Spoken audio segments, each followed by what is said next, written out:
The summer I got a job here, I was 17, and it was a good year. Ellen Ditzworth used to work the hot dog stand, and we'd sneak cigarettes under the beams of the Dragon Slayer ride, cringing and giggling as the cars went overhead, dripping water all over us.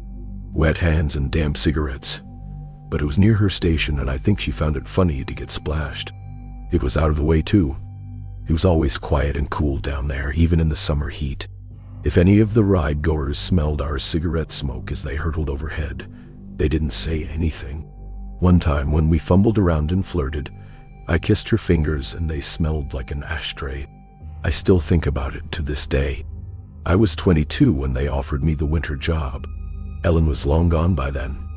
No more bright red short shorts and poorly shaven legs that she'd invite me to stroke under the pretense of showing just how bad she was with a razor.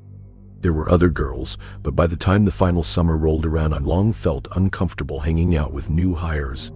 Sometimes I'd stand there listening to them talk, and I'd feel lonelier than I had when I was by myself.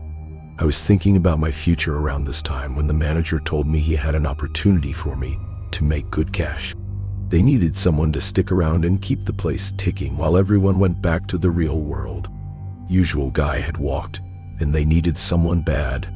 Last day before the park shut for winter was always Halloween, and that was only because it had a fireworks show.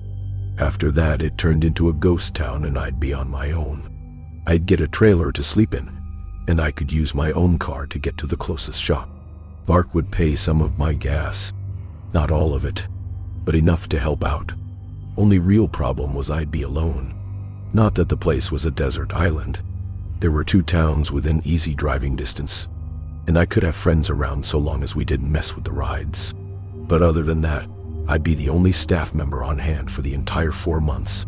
Security guard and janitor rolled into one. I agreed, but I told him when the park reopened in March I'd be done on. I figured it was time to move on. Get a degree like some of my friends had. Or maybe my dad could help me out with a job somewhere. World was wide open to me, and I figured I'd sit on my ass all winter, make a shit ton on overtime, and then go on to some new adventure where I'd meet another Ellen Ditzworth or two. Yesterday I turned 38, and I'm still in the park. Government signs my checks now. Couldn't tell you when that happened exactly. Probably after the media got wind of Denise Surrey, who broke in with her friends and never left. A lot of kids have gone missing here over the years, but she was the one who went mainstream. Her parents were doctors and she had blue eyes, so she got just enough attention to get the news cameras out. When the fuss died and the media moved on to its next story, some government guys came and installed 8-foot steel palisade fences. Gave me the keys to the only gate and scarpered real quick. Gave me a funny feeling seeing 4 men in suits, barrel-chested with pistols on their hips, climb into an unmarked vehicle and accelerate out the parking lot so fast the back of the car fishtailed. One of them looked over his shoulder at the park, and he was so scared it was like he was looking at a mushroom cloud. I was the one who found Denise. She'd gone crawling head first down the Astromissile water slide. One of those up and down kind of slides that have you bouncing along on a padded dinghy. Rides like that are usually open top, but this had long sections and a closed tunnel with LED lights to look like stars. Thing is, depending on weight, some people would catch air and hit the top of those tunnels going 20 miles an hour. Maybe more. We used to take turns going in there to pull out any teeth that got stuck in the roof. 15 years later, and that tunnel mouth looked like something out of a nightmare. Fairy moss covering the opening. Darkness inside heavier than the night around it. Bone dry and with no obvious way to safety. Denise died of thirst. They think she was in there for 6 days, crawling around in the pitch black looking for an exit that should never have been more than 100 feet away. There were signs something was wrong with this place back when it was still open. I just didn't register them. There were the injuries and accidents that are common in every water park, but we had a couple hundred serious ones every year. Usually 1 a day. Tried to mitigate it with safety measures, but half the time they didn't work. Radios would bug out when you'd try sending a warning. Repair guys would get lost, calling up angry, saying the road just kept going right forever and they'd had enough of this shit. Out of order signs would go missing. Sometimes kids would insist some staff member had waved them through on a closed attraction. They'd be so adamant I started to believe them. I think the manager did too.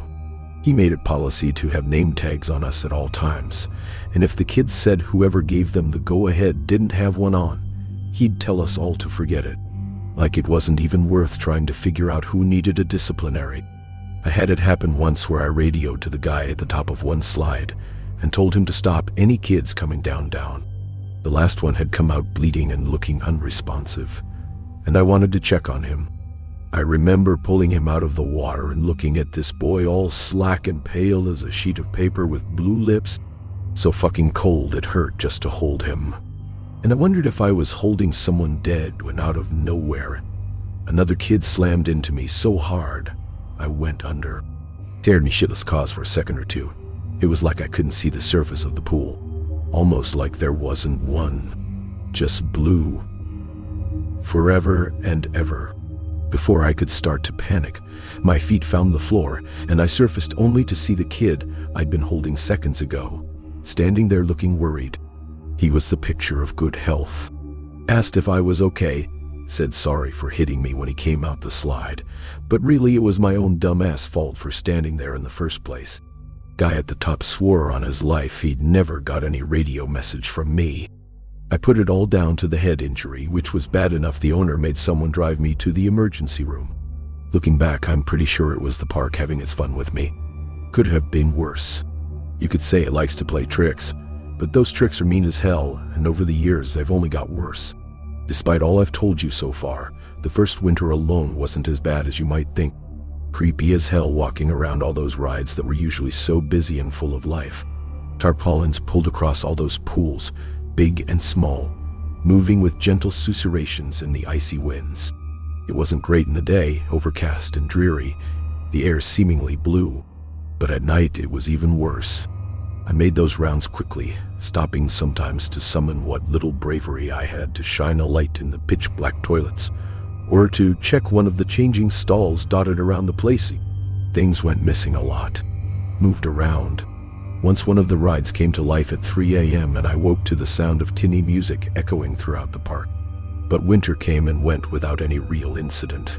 First day the park reopened, I went to see the manager and slipped in some water. Broke my left arm and did a number on my back. Owner was so scared of being sued he threw money at me. Told me he'd cover the medical bills and sit me up in my trailer and pay me to do nothing. Nothing. What was I gonna do? I'd arranged to start another job on a construction site in a few weeks, and there was no hope of me doing that kind of work with my injuries. I needed money and had no other way of making it. I agreed to stick around until I felt better, but unfortunately I never felt better. Winter soon rolled around again, and the same deal as last time was back on the table. He needed someone on site, and I needed money. I took it thinking another few months in the park wasn't so bad. I was wrong. Second time round was a lot worse. Part of it was me. 23 years old and with a bad back, drinking most nights and struggling with the prescription painkillers. Spent most days haunted by the strange feeling that my life's honeymoon phase was over. Hardly any friends accepted my invite to come spend a couple weeks, and those that did weren't around long. Couldn't tell you if that was just us growing apart, as friends often do, or the park's strange influence. Dave came round with his girlfriend for a couple nights. She grouched the whole time. Hated sleeping in the trailer while I stayed in a tent outside. But she hated the park too. Said she felt watched all the time. Trip was cut short when we found her screaming one morning. She was pointing at one of the slides, saying something had come out of it and was in the pool swimming around. But when we looked, we didn't see nothing. She did have a hell of a bite on her ankle though. Funny shape to it. Dave looked at it and got real freaked out. They left in a hurry. Another car's tires screeching as it hauled ass out of here at top speeds. Never did figure out what happened, but if she didn't like the park, well, I guess it didn't like her either. Not that I was much safer. Found myself getting cut up like crazy doing basic odd jobs. Things broke all the time even if they'd been fine for years and years. And then one night, I came into my trailer to find a drowned possum on the little kitchen table. Poor thing was soaked in chlorine water that dripped onto the floor in a puddle. No marks going to or from it, like it just appeared there out of thin air. It stank like hell though. It had clearly been dead for days and days. I gingerly dropped it into a garbage bag using a pair of tongs and threw the lot in a dumpster. But I still couldn't spend more than a few seconds in the trailer without gagging. So I slept in the tent instead. Pitched it as close as I could without picking up that smell. But I had a bad feeling the whole time I set it up, like I was being watched.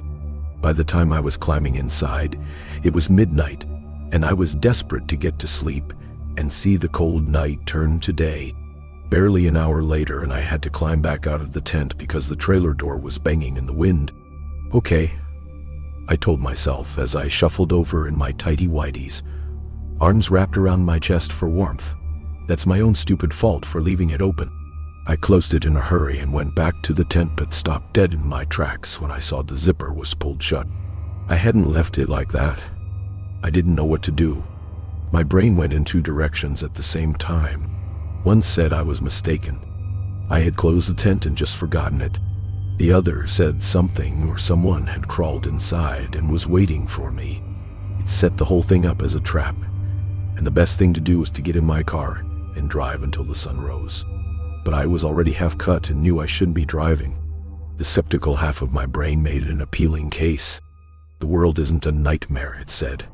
It can look like one sometimes, but it isn't real.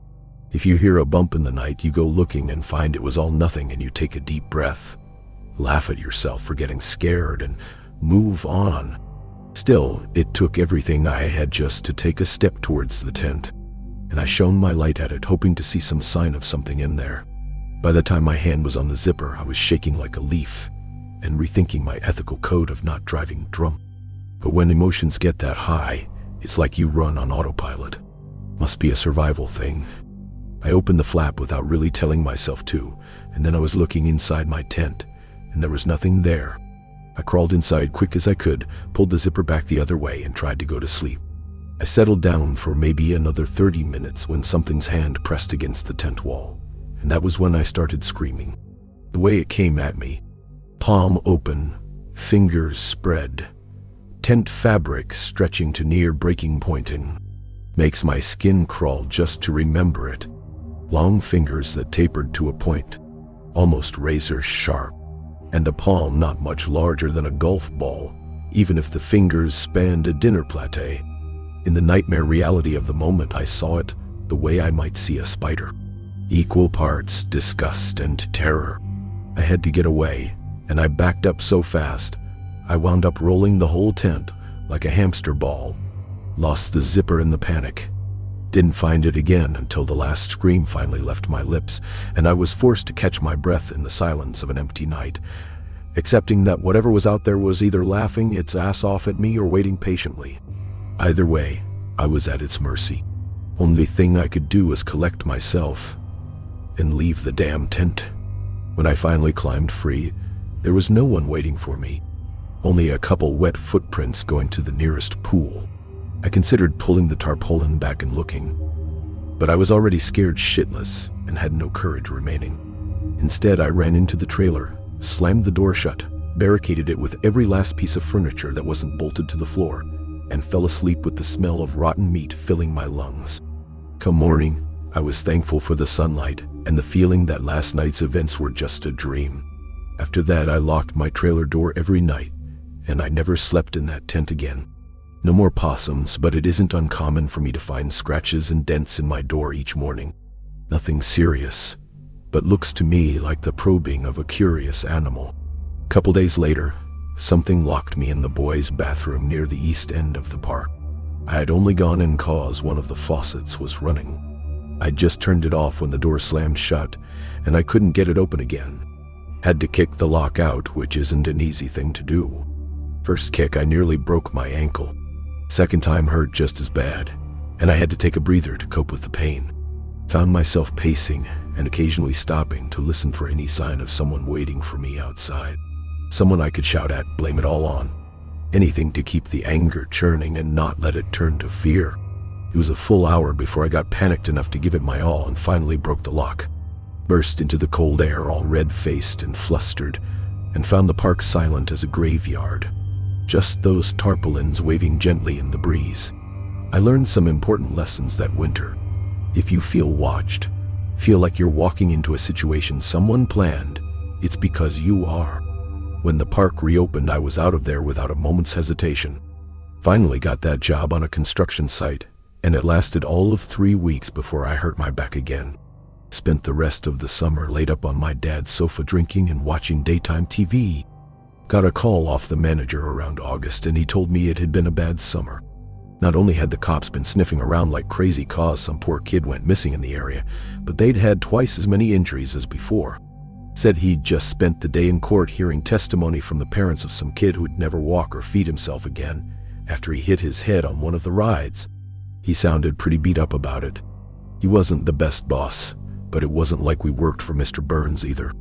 Poor guy was way out of his depth. Anyway, part of the court settlement was he had to have staff members on site 24/7. I'd done it twice before, and he was desperately in need of someone who knew the job. I nearly said no, but he told me it was me or some 17-year-old lifeguard who'd shown interest in the job, and I didn't like the thought of that. Got out me. I accepted, and when I went back that third time I took a gun. And this time I trusted my instincts. If I walked past a changing stall and heard the shower running, I let it run. Hour later, it'd be turned off again. If I saw someone had left the lights on in the staff room, I let them stay on until morning when I could deal with it in the comfort of daylight. Flushing toilets, wet footprints, open doors. I learned to stop sweating the little things, and 9 times out of 10, they went away on their own. Pretty soon I found myself laughing at them. The big fat wallet sitting in the middle of a solitary lounger that'd been dragged into the moonlight. A phone ringing from somewhere in the depths of a maintenance hatch. Those kinds of crude tricks weren't going to work on me, I decided. Thought I had it all figured out, and there was nothing left for that place to show me. And then the park ate a drifter. Or something did anyway. Did it right in front of me too. I'd found the guy sleeping in one of the brick and mortar bathrooms.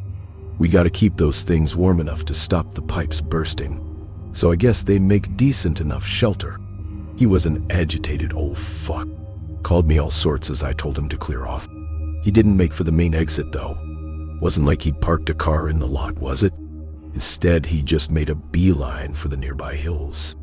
No fences in that part of the park back then, only open fields moving into woodland. His plan was to just walk into the wilderness in the middle of winter, and I wondered if I was actually marching some guy to a cold death. I remember looking at his shoes and seeing the backs of his heels exposed, and I realized I couldn't let him do that. Snow was due to fall that night, and I knew it was gonna get real bad out there. "Hey," I cried out while slowing to a stop. "Look, man, it's late, I'm sure." My words died out. I didn't really know what to say when he turned to face me. He was angry and tired, and I knew he wasn't ever really going to be thankful for some randomer's charity. But that didn't mean I shouldn't try. For a moment, the only sound was the tarpaulin of the large pool to our right. Was just about to cough up some more words when his feet went sideways. His body rotated around his center of mass, and the next part of him to touch solid ground was his head. It made a noise that makes my teeth ache just to think about. A percussive, almost musical note that really shouldn't be made by a human skull. The blood that sprayed across the tiles reminded me of when I'd go paintballing with my friends. I remember looking down at it and noticing a couple loose teeth. Strange feeling. For a few seconds, everything turned to a kind of white noise, as ancient instincts rooted me to the spot with fear. Paralyzed me. Million thoughts went through my head. The guy was dead. Something had taken him. That blood used to be inside of him. I have blood inside of me. Does my blood look like that? These thoughts were like the sparks that fly off a loose electrical wire, but I was stuck mired in them until the whistling in my ears faded and I heard something being dragged across the floor. The guy hadn't even gone that far. He'd flown about 8 feet and landed just on the edge of the pool. His legs were in the water, hidden behind the tarpaulin, and only his top half was on dry land. His head was a ruin of blood and matted hair, but he still managed to look at me for just a moment, before he slid the rest of the way below the water with a quiet splunk. The realization he was alive kicked my ass into my gear, and I ran over to the circuit box and hit the button that pulls back the pool cover. Machine ran loud as it drew the blue heavy sheet back across the water. Felt like eternity waiting for it. When it was finally over and I could look down into the water and see clearly, there was no one there. Not even a cloud of blood polluting the pool. Nothing. I felt like I was going insane, and I even looked over and double-checked that the guy's plastic bag was still where he'd dropped it, just so I could be sure I hadn't made the entire thing up. I really didn't know what to do. The only thing in that water were a couple leaves that had made it in there over fall, but that was it. And then I saw it. I can explain it easily. It was a sudden overlap of realities, a bit like the hollow cube illusion where it can be two things at once. Without ever taking my eyes off it, that pool became every deep body of water I'd ever seen. All of them, all at once. It was every calm and glassy ocean surface with rays of diffuse light leading into unseen depths. Every lake with murky kelp fingers reaching up out of the dark. Every flooded basement with black and brackish water. I could smell the stagnant water, could feel the breeze you get standing on the coast, taste the salt. All of it at once. And something moved in those infinite waters. And it was big. It was like the first time I saw the Grand Canyon big, like when you get on a plane and see the ground pull away so quickly, it loses perspective. Whatever was down there was coming right at me, and I'm not ashamed to say I pissed my pants. An ocean full of stars was down there, and the thing swimming towards me had a body that obscured entire nebulae.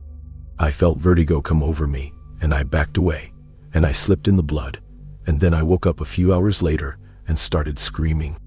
I had to clean up in the morning, and I had to pull the tarpaulin back across. Machine only goes one way, so I had to do it with a pool stick, and it made me feel sick just to go near it.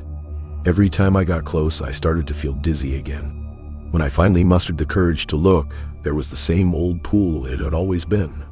But I'd never shake the feeling I had when I was looking down in it and saw teeth like tectonic plates. When summer rolled back round, I saw a bunch of kids in that pool and had to go be sick in a bush. The thought of them sharing space with that thing. Jesus. After that, I felt like I belonged to the park, weird as it sounds. Manager didn't have to fight me to get me to stick around for a fourth winter, or a fifth or sixth. The rest of the world didn't feel so real to me anymore. Sitting and eating dinner with my father while he lectured me on my prospects. Getting a beer with an old friend who was passing through. I felt like I'd gone into fucking space and seen the world was flat, and now I had to just come on back and pretend like I cared about whether my soda was diet or not. Not long after that, the park had its last ever summer. It had gone too far by that point. Government was looking to close it all down on account of the accidents, and the manager was down the station every other day for questioning. 4 kids missing that year alone. I found one of them folded up inside a pool filter, but didn't report it on account of not wanting the attention. The rest I don't know about. I was told I'd be paid another month or so after closure until a demolition crew came in, but no one ever arrived. Just me, this place, and a back that's getting worse with each new winter. I don't patrol at night anymore. Little by little, the park has become something unfamiliar to me.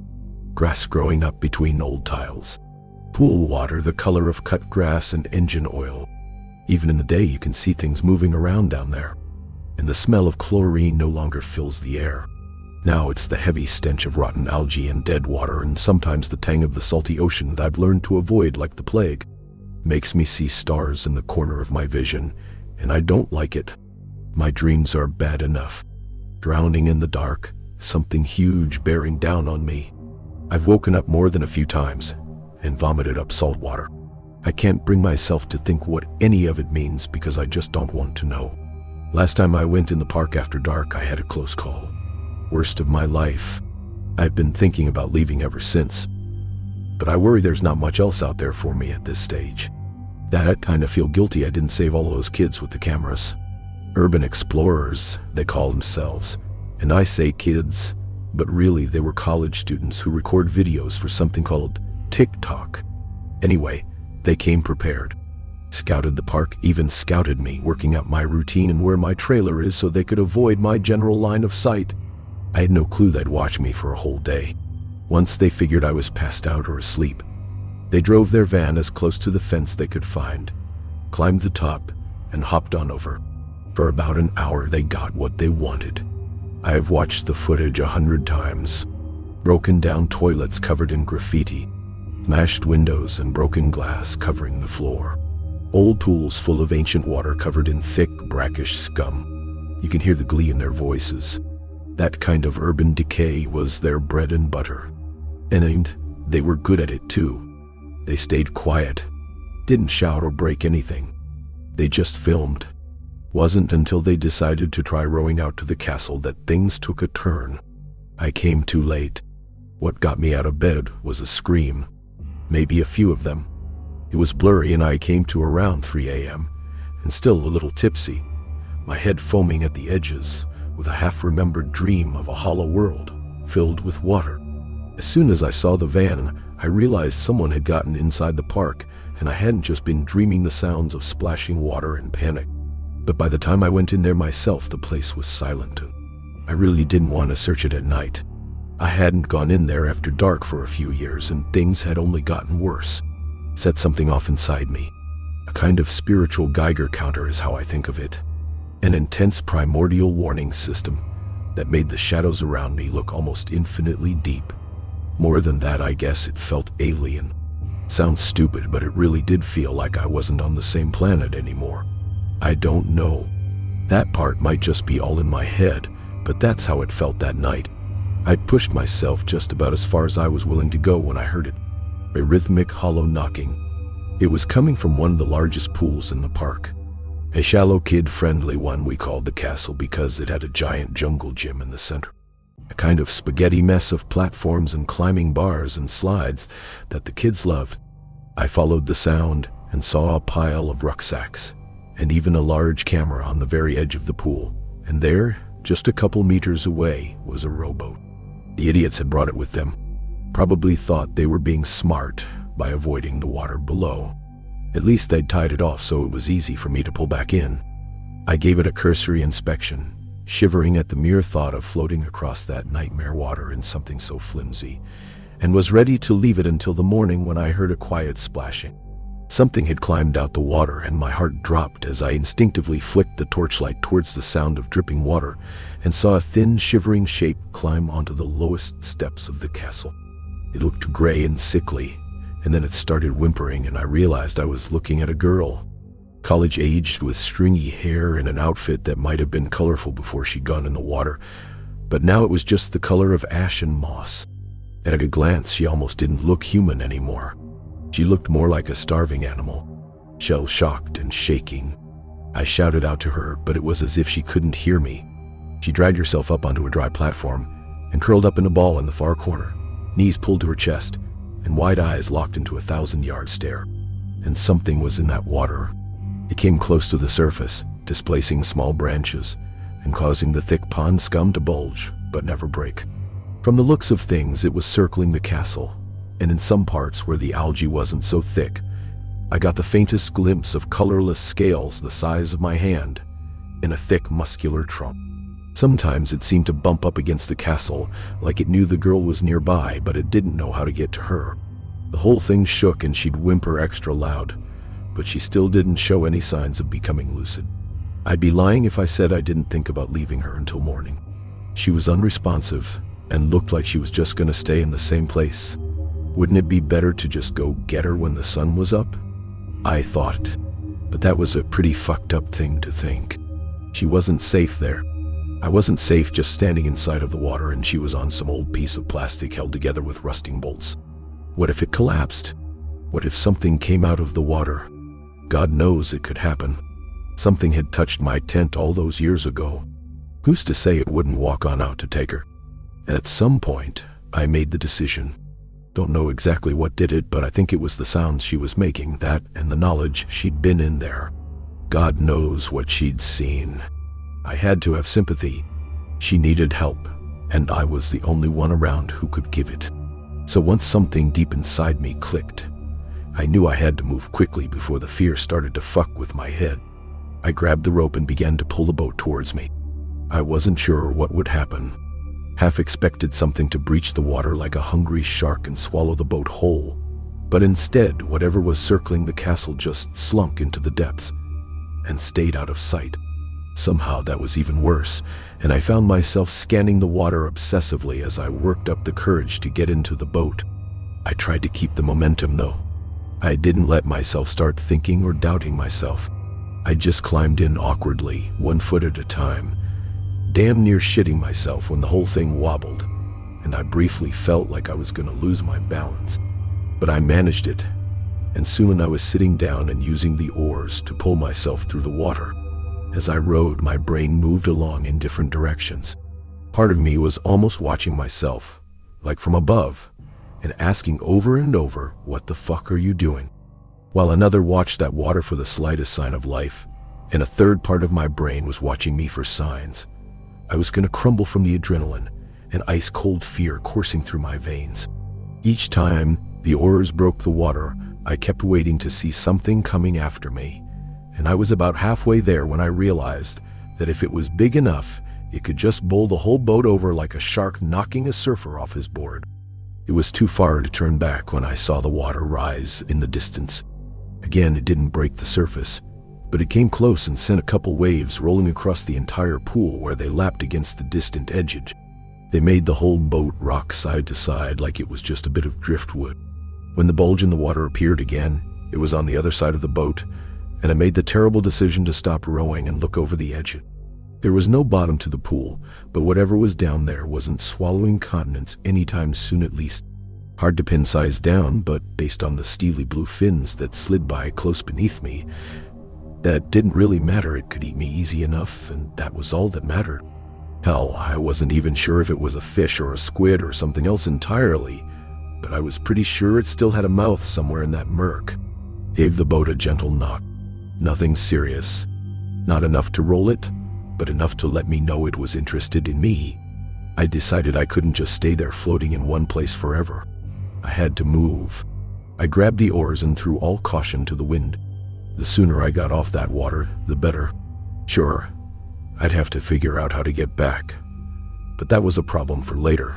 Right there and then, all that mattered was the rising terror and disgust that took all my strength to keep from bubbling up into full-blown panic. As soon as the boat began to move, the creature slid out of view again.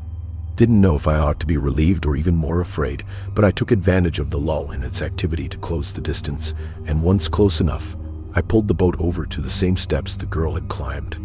Once there, I secured it with a bit of the rope and hopped onto the first step, cringing at the way the ice-cold water felt slick and slimy against my ankles. The girl flinched at my touch, but she didn't scream or pull away. I told her it'd be okay or something like that. Tried my best to sound reassuring. Tried to let her know I was gonna get her somewhere safe. I managed to pull her to her feet when she finally turned and looked right past me. I barely existed to her at that moment. She only had eyes for the water behind me. Something about the look on her face gave me pause. She wasn't scanning for danger. She was looking right at something, and before I had a chance to look for myself, she started screaming. When I saw it, I wanted to scream too. I'd never seen anything like it, or since. A head like seaweed, a face like a scallop. It watched us with an almost casual interest that frightened me more than any predatory scowl. The look of a child about to pull a spider's legs off. The thought of it still makes my skin crawl. It was so still, so alien, I couldn't help but pause and wonder if I was looking at something real or if it was just bad special effects. And yet the moment stretched on and on until something in that unknowable mind made a decision and the creature disappeared back beneath the water. I made a decision too, and I dragged the young woman to the nearby boat where she started to fight me the moment she saw it. Can't say I blame her. Last time she was on it, she'd nearly died, but there was no third option. It was stay and die, or take our chances getting to safety. Unfortunately, we had barely gotten within a meter of the thing when the whole boat was blown sky high with tremendous force. For a few seconds I stood there dumbstruck, the girl crying and water falling from the sky like a momentary rainstorm. When the boat finally returned to Earth, it was a couple hundred meters away and hit dry land with a great crash. My stomach sank. How the hell were we gonna get off the castle now? Not a moment later, and the entire structure began to shake. By now, the girl was close to hysterics, and I wasn't far behind. I took her hand and began to look for some high ground as that thing began to shake, and batter the flimsy plastic supports that held the platform up. We were forced to climb up towards the plastic roof of the tallest tower, which wasn't exactly all that high up, but it was the best we could do. The bars leading to it weren't easy to navigate, and at one point I slipped and fell backwards, striking my chin painfully and looking up to see the girl going ahead without me. For a moment I nearly gave up, but then there was the sound of something snapping, and the entire castle began to slide on one side. I looked down and saw black water rising up to meet me. Thought of sinking into that filth ignited something inside me, and I scrambled up the last few rungs and perched on top of the smooth plastic cover of the castle's highest turret. It was barely large enough for us both to sit on, but it was all we had. Looking back, I can't help but laugh. I make it sound like a great tower, but it was barely 12 feet off the ground. As soon as I was up there looking down, water quickly bubbling towards us, I realized just how badly we were fucked. We'd delayed our inevitable death by mere seconds at most. By the time the bright red piece of plastic we clung to hit the water, the castle had broken apart, so all its little pieces went floating in different directions. Ours was the last to go in, and it went down beneath our collective weight until the water reached our waists. Then it came back up, buoyant and hollow. It was no boat, but it came damn close. "Paddle!" I cried at the girl, and she did, and we pulled ourselves through the water to the nearest edge. Pretty soon the makeshift raft bumped up against the tiled wall, and we were dragging ourselves up onto dry land, where she rolled onto her back. I continued to crawl for another few meters until I felt like I was far away enough from the water. Only once I felt safe, I let myself collapse and lay crying and laughing for what felt like hours. But the girl only cried. At first a whimper, then a sob, and then a howl. A painful, gut-wrenching scream that made my own joy wilt until I could do nothing except listen to the raw grief in her voice. When I sat up to see if she was okay, she was sitting upright and staring at the thing that was rising out of the water. Again, no malice. Not really. At least I don't think so. Like looking for a recognizable expression on an oyster. But it did watch us calmly as it ate what I can only assume was one of her friends. A man, I think. Hard to remember details. He didn't cry, but he did look at us for help that we couldn't give him. I'm not sure I could even tell you how it ate him, but it looked painful and slow. Reminiscent of a starfish, I think. At some point the girl passed out, and not long after, so did I. I doubt she ever made a full recovery. The only thing she managed to say, even hours later after the paramedics had sedated her, and I'd finished giving my, less than truthful, statement to police, were the words, "the stars," over and over. I think a lot about how changed I was when I first looked down into that water and saw the abyss below, but that poor girl was actually in it. She'd swam in those waters. Submerged. I don't even know how she came back from an ocean that doesn't have a surface. But she did. And somehow I don't think she'll ever be the same. But it's got me thinking about myself. About what I've lost to it. Jesus Christ, I'll be 40 before I know it, and what then? Just gonna wait here forever and ever? There's a number on the back of my paychecks, and I want to try calling it to find out more. Like, what would they do if I tried going somewhere else? Would they let me? Because it's gone. The days of Ellen Ditsworth are gone. The days of a good back and strong legs are gone. Person I was before I saw that drifter die is gone. Yesterday is gone.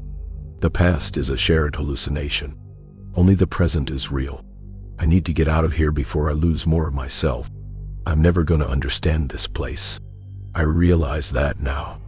I can only accept that it exists and try to move on, which I should have done the day I saw those stars. Because there is an abyss, and it doesn't flow through time like we do. Doesn't occupy space like we do. But it's there, and it's full of gods the way a koi pond is full of fish. And I'm worried the more I think about it, the worse the part gets, and the closer I get to falling into waters that have no up or down, and which never ever end. In my dreams I am choking in the acidic bile of a creature that swallowed me whole. I'm worried that if I stay here much longer I'll forget how to wake up.